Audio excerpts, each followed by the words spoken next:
What could I make a video on today?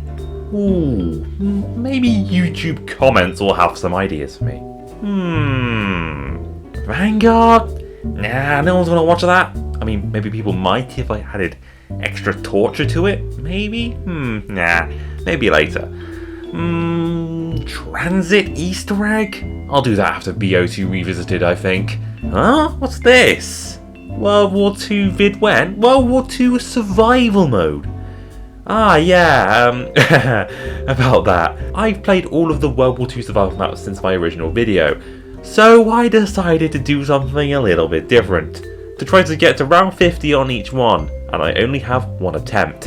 I won't be focusing on Groesten Haus this video though, because that's a whole other pain in the ass. So that leaves us with the Tortured Path survival maps. Challenge accepted. I mean, I made it myself, so whatever.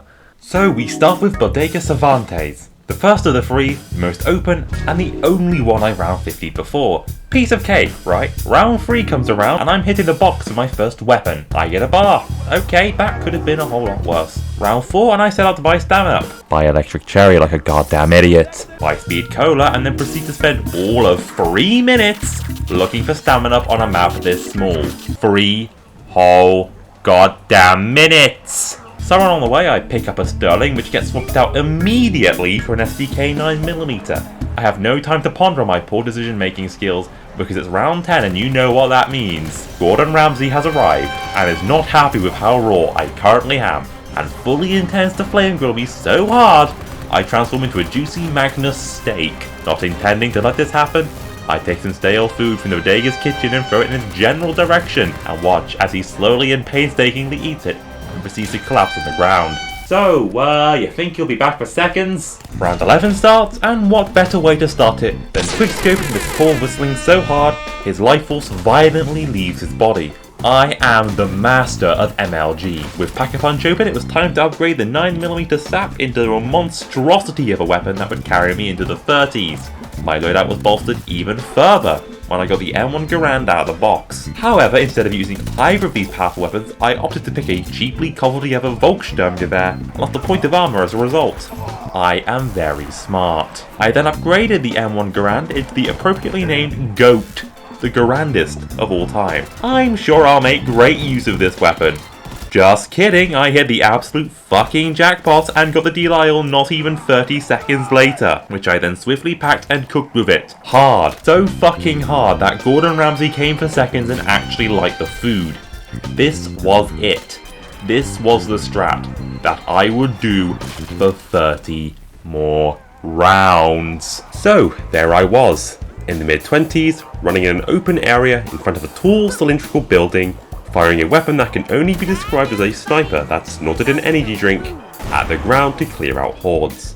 But in all seriousness, things were quite uneventful for the first few rounds until a bomber from the darkest pits of hell red screened me and a zombie with Commando Pro took another armor point. But I would remain confident in my ability to not get hit and decide to save my points and not refresh my armor until it's fully gone. I sure do hope this doesn't backfire catastrophically. Later, on round 29, XX Whistling Gaming YTXX comes back for a rematch and quickscopes me so hard I am unable to move, leaving me wide open for the zombies to steal my last armor plate and smack me over the head with it, downing me instantly and putting me in the worst sniping montage you have ever seen. When I get up, I get my armor back and continue cooking. Round 30. A new cooking challenger approaches, but this is no Gordon Ramsay. Oh no. I do my best to get a closer look and identify my new challenger when I realise, is that a saucepan filled with boiling hot water? And a bag of cheesy Doritos? Oh no. This is no ordinary chef, this is a TikTok chef. And he fully intends on mixing boiling water and cheesy Doritos together and pouring it all over the delicious pasta I am cooking. For the good of all mankind, he must be stopped. I pull out every weapon I can to stop this absolute madman, and he tanks headshot after headshot while sprinting as fast as he can towards me with a saucepan filled with unpleasant, boiling hot lumpy gloops of questionably cheesy taste. Fortunately, a well-placed bullet causes his saucepan to slip, and a drop of the soggy Dorito gloop to land in the foul creature's mouth, killing him instantly. We're now officially in the 30s, and what better way to start than losing 2 points of armor due to events that were definitely not my fault. I once again decided that I should save the points I'm not even spending and not refresh my armor. However, losing that last point of armor goes better than expected, as I'm able to pop Shell Shock and make my way to the armor station. No damn bell. Refill my armor. Lose a point not even 2 minutes later. I'm not mad. You are. Round 40. Another TikTok chef arrives, and he's got a fucking deep fryer. As we do battle, he shows off his cooking prowess by deep frying a raw steak and several entire sticks of butter. Just him looking at his creation causes him to have a heart attack and die before he does anything more stupid. A Vussling from downtown decides my final point of armor is contraband and confiscates it before disappearing into fucking thin air. I mean, he probably died, but let's not take away from the fact that I replenished my armor without dying. The risky strap paid off once. Now I will once again be in its favour for all eternity. I would then proceed to lose all of it again by around 43. Hit the most insane juke you've ever seen on one single zombie and replace my armor. Some of you may be wondering why I'm informing you whenever I lose a point of armor instead of actual interesting things happening in the game. And those people wondering that just don't get it.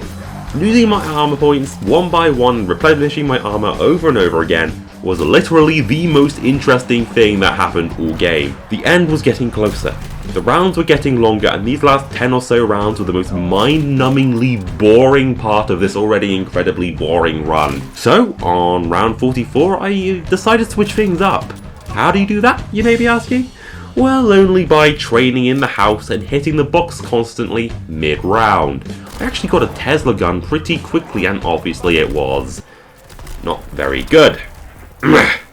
As you can expect from training in such a small area, the zombies chewed through my armor like a stick of deep fried butter, and I almost took another down. However, after many lost armor points, I eventually came to my senses and powered through the rest of the rounds until I hit the first round 50 of the video. Which means it's time for the next map of this video, Voyage of Despair. I mean U.S.S. Mount Olympus. My personal favourite of the 3 Tortured Path survival maps, solely because the Pack-a-Punch upgrade is easy to access solo and there are no Vuslings. Woohoo! A few things to note before I go into this run. Firstly, I am forbidden from using the Delisle for the rest of the video, because that would be too damn easy and boring. And I've just prestige, meaning I have an M1911, no mule kick and only 4 perk slots. Meaning I actually have to, think about what perks I buy. And by that I mean I don't buy Electric Cherry. My first box hit gets me the GPMG, a solid option that would likely stay in my loadout for most of this run. I then upgrade the Pack-a-Punch so it works on wonder weapons and melee weapons, because this run I'll be looking for the Trench Knife, which can be turned into the Dancer's Dagger, which gives me 3 armor points. Always welcome. Round 5. I buy Speed Cola. All is well. Try at the box with the Trench Knife, get a funny shaped trench knife. Realize I've been duped and sold an ice pick. Lose a point of armor and rage. Round 10 rolls around and it is finally time to get back online. All I need to do is kill zombies and either battery by the machine. However, due to the graphic nature of the process, the following footage has been censored. Please enjoy Groesten doing the Macarena instead.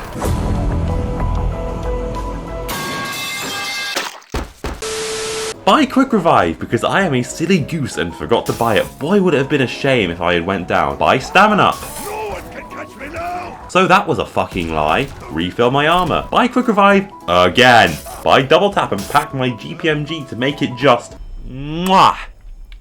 And turn myself into an AC-130. Fun weapon fact, the GPMG's real-life counterpart, the Breda Model 30, was nothing short of a pile of crap, and some consider it one of the worst guns of World War II. And its appearance in this game is probably the only time where it's actually ever good. Come back next time for more unsolicited weapon facts with UndyingMagnus. With most of the setup out of the way, I had one thing to do to get this run in the bag. I needed the Trench Knife. Hit the box and get jebaited immediately.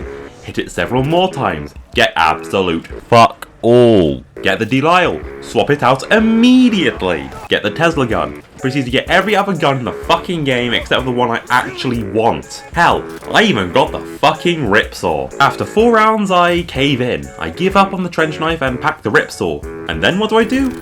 Start hitting the box again in search of an upgraded Tesla gun. I do not get it. My armor is dwindling, much like my sanity. I get the blunderbuss and relive exo zombies. Get my starting pistol back as a massive middle finger straight from the office of Peter Straub. That's probably not even a metaphor. The tail end of round 28 was when I finally got an upgraded Tesla gun. Unfortunately, it is the Reaper, which is one of the weaker upgrades. However, at this stage, I absolutely cannot be fucked to hit the box again.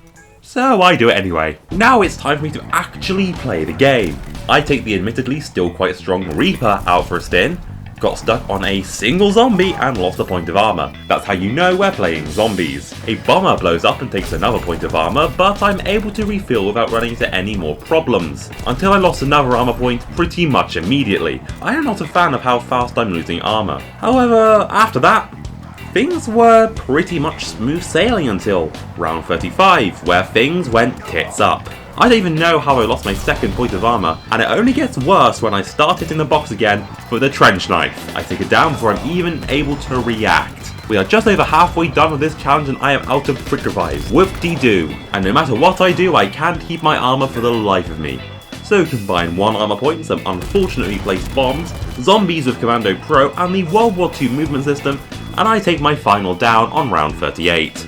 Which leads us on to the final map for today, the Frozen Dawn Light. I get an MG81 from the box and stay completely calm and collected trying to fill up the first Pack-a-Punch battery. Hit the box again, get the automaton and swap it out to get rid of that annoying animation bug that was in the game at launch and I just never bothered to fix. But I can't get a good weapon for the life of me. Round 10, I get slapped in the back when trying to upgrade Pack-a-Punch. Break myself. A Brenner arrives in this frozen shithole with the objective of defrosting Maria Carey. Brick myself again. All I want for Christmas is for this Brenner to be 100% unequivocally muerto before disaster strikes. The Brenner falls before global warming is accelerated even further. I take a moment to take in my surroundings. I don't hear All I Want for Christmas Is You.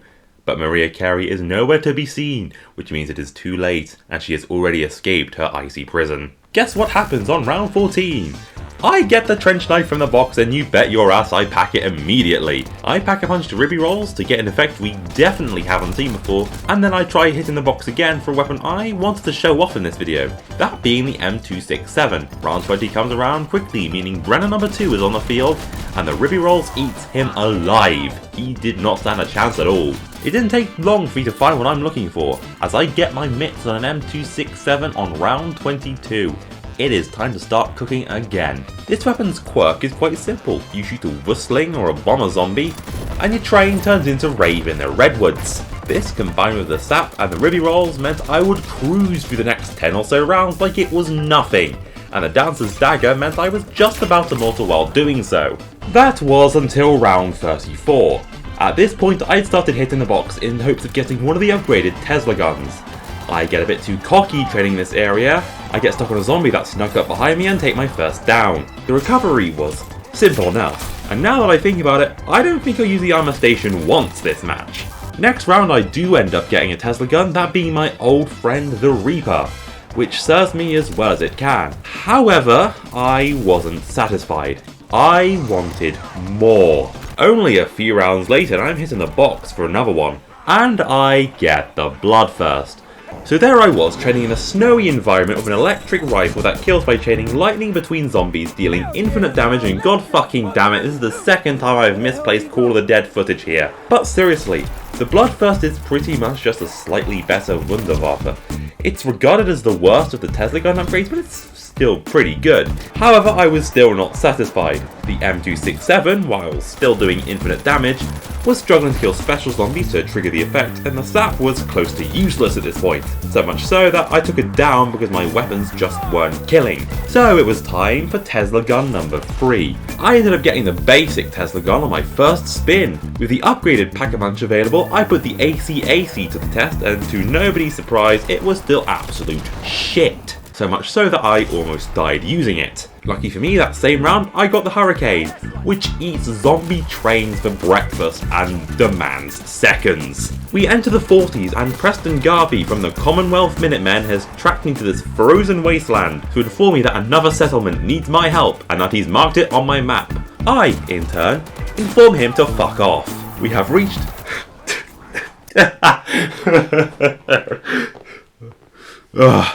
Sorry, that's just too... half of the people watching this are going to get that, but I just cannot help but fucking laugh at that joke.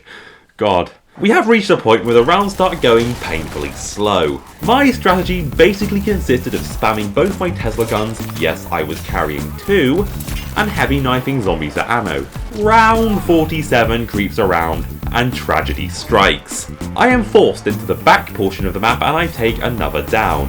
I'm now out of quick revive, so I better not fail now. Even regaining my armor back was slow at this point. I could always use the armor station, but that's too mainstream. Eventually, though, I did manage to reach round 50. Slowly but surely, it did happen. 2 out of 3 maps isn't bad, though, all things considered. Thanks for watching anyway, and I'll see you all next time.